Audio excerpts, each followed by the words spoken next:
All right, so this one is very near and dear to my heart. This is about absences and tardies. And the reason why is very simple. If they're not here, they're not learning, for the most part, right? Unless you're on a really cool educational trip, and those things are really important, and I completely agree with those kind of trips. I agree with trips on taking your kids to see relatives.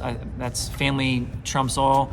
But I'm talking day to day, Monday through Friday grind. We have to have them here. They have to be here on time. They have to be here during the school day, and they need to stay here all the way until the end of the day. If not, that disrupts their learning, and then actually disrupts the learning of the kiddos in their classrooms. If they're coming in late or they're leaving early, that comes over the intercom, and that disrupts the learning of others as well. So I just think about absences in this way. Or tardies. So if a kiddo walks in 20 minutes late every single day, or even 15, 20 times a given year, you take that amount of time times 10, and that's the amount of instruction that they are missing in comparison to their peers.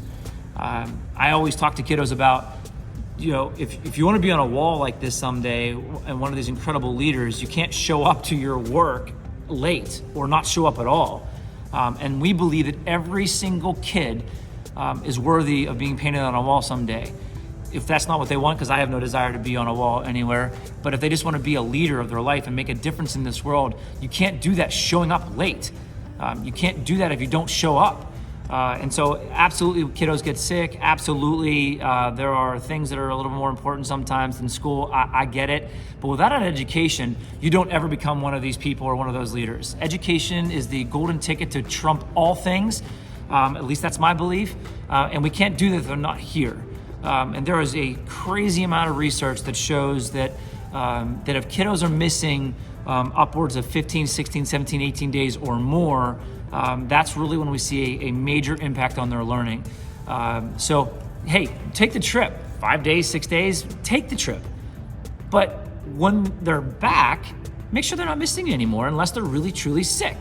And truly sick means they're throwing up, they have a fever, or have something that is so significant that they can't make it through a school day.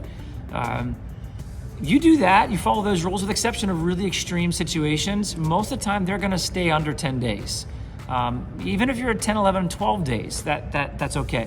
When you start to get upwards of more than that, you think about it at work. If you miss that amount of days, it's really hard to get caught up. Think about it at work. If you walk into a meeting, you walk into your day, and you're already 30 minutes late, you spend your entire day scrambling. Think about that, what we're doing to kids.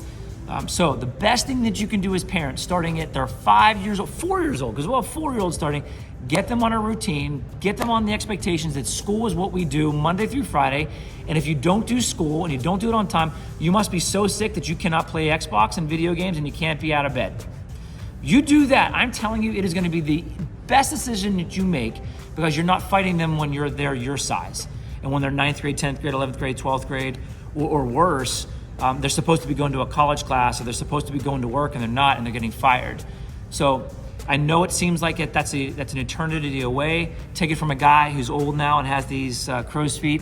It happens like that. Before you know it, they're in middle school. Before you know it, then they're in high school. And before you know it, then they're in college or beyond. And you want to set those habits now. So don't give up the fight. If you need our help, we are here. We can do incentive charts. We can do conversations with kiddos. For those families who do have a hard time getting here on time, or missing 10% of the school year at any given part of the school year, we do work with you. We'll work with you on a variety of different ways, incentives, of course, but we also do have contracts where it requires a doctor's note for every absence or tardy or pickup. Those are, of course, a small percentage of our families, but they are there to try to help you and help you get your kiddo here to school, because we want them to be those people someday. All right, thanks. Hope that makes sense. Give me a shout if it doesn't.